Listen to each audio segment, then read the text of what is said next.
good to see you, Joe. Sorry to get the news though over the weekend. Why don't you kind of set the stage? Tell me what happened over the weekend and what did you want your listeners to know? Yeah, on Friday morning, I got a phone call from the market manager, and it was just sort of a very formal, maybe even red indication that I was part of some sort of a restructuring and I can be rehired. And this is like a not for cause thing. But I was part of the layoffs that iHeartMedia is doing right now.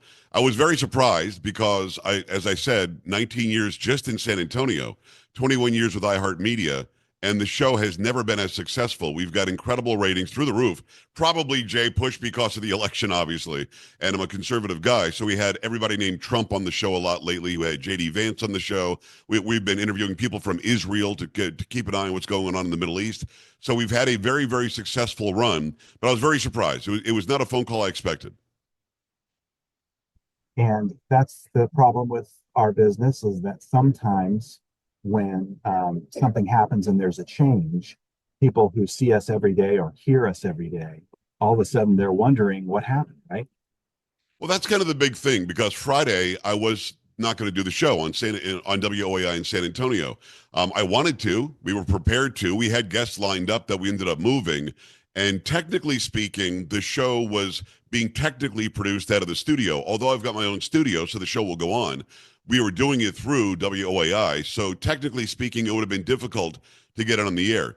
But the thing that really jumped out at me, it wasn't an immediate feeling of anger or anything like that. It was the people in this market know me. Whether you like me or don't like me, you know that I've been an entity that's been emanating from San Antonio for 2 decades. That's a long time. We've gone through many, many life changes, adopted a couple of kids, went to China. I had cancer and survived it. So we've gone through so much here. My kids have all graduated from local high schools. I've got 2 kids in, let me do it again, sorry. I've got 2 kids in local public schools now that are going to remain in local public schools. I'm part of the community. When we go to a restaurant, they know who I am, and it's actually kind of nice.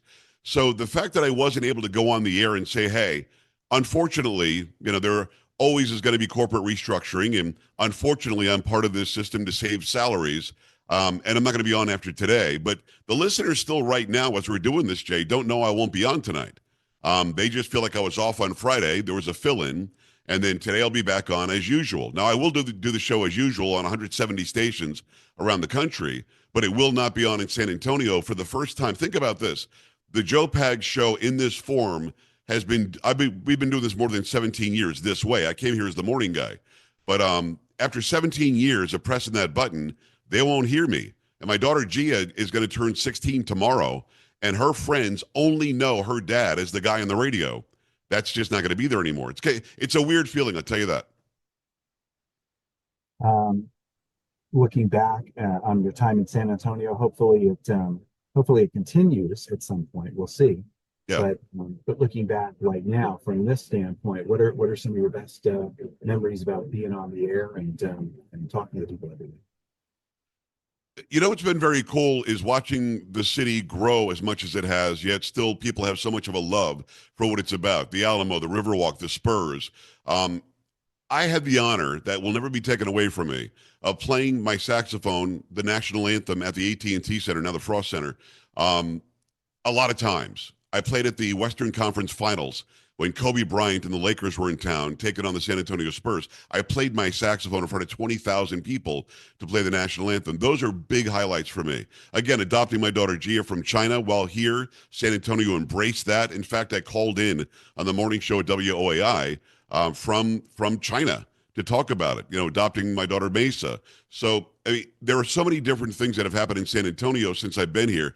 I would have to go back through, my memory banks to figure out what was my favorite, because I still feel like I'm somebody who's a player in San Antonio, if that makes any sense. I'm still in the media, and I'm still in San Antonio area, and I still feel like it hasn't really sunk in yet that I won't be Joe Pags on the radio in the afternoon in San Antonio anymore. So it's not like it ended and I moved to, my getaway home, my retirement home somewhere far fetched from here or far flung from here.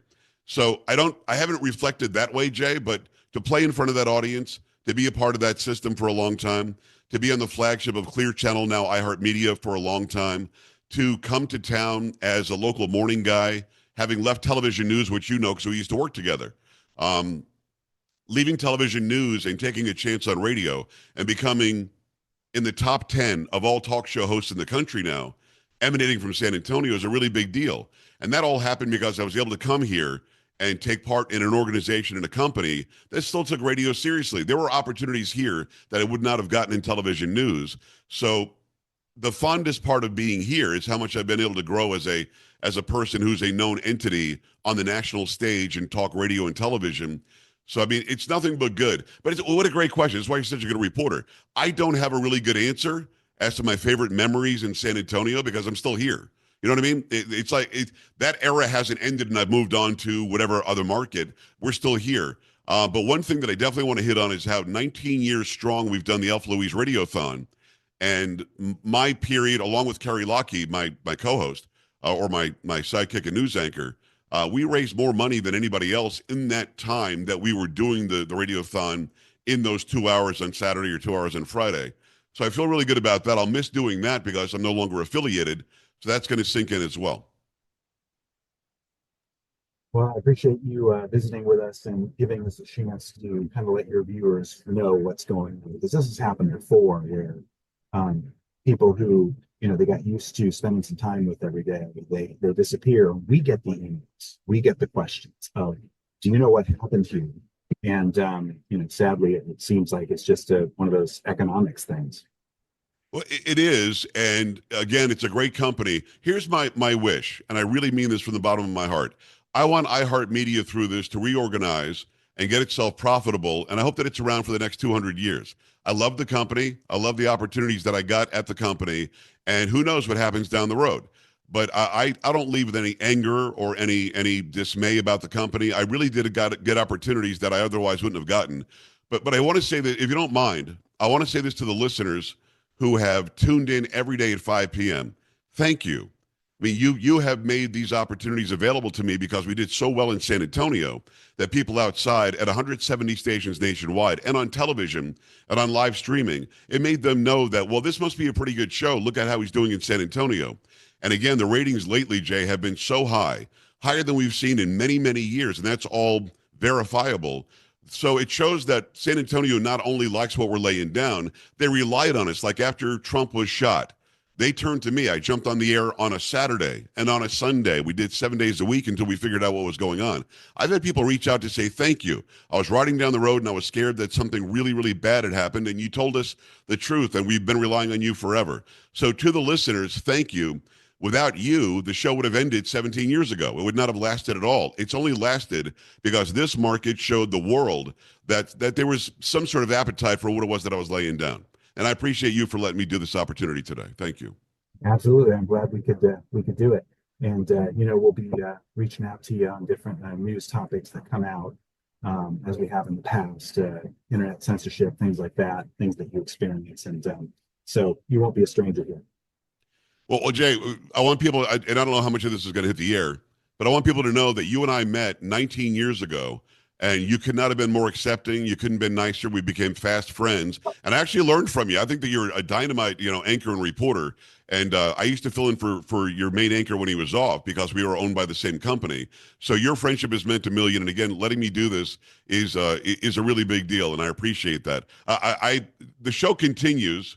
If that matters, people can go to my website. If you want to put it up at the end, it's up to you. But it's joepags.com. You can listen when you normally would listen. You can watch it as I actually do it on like a television show every day. But we're not going away, and we have no plans to get up and leave the area anytime soon. So hopefully, I'll still run into people that still remember what we did in the afternoon, and we'll just keep on continuing that way. But thanks again for the opportunity. Absolutely. You take care, Joe. Great to talk to you again. All right, brother. Good to see you, Jay. Thank you.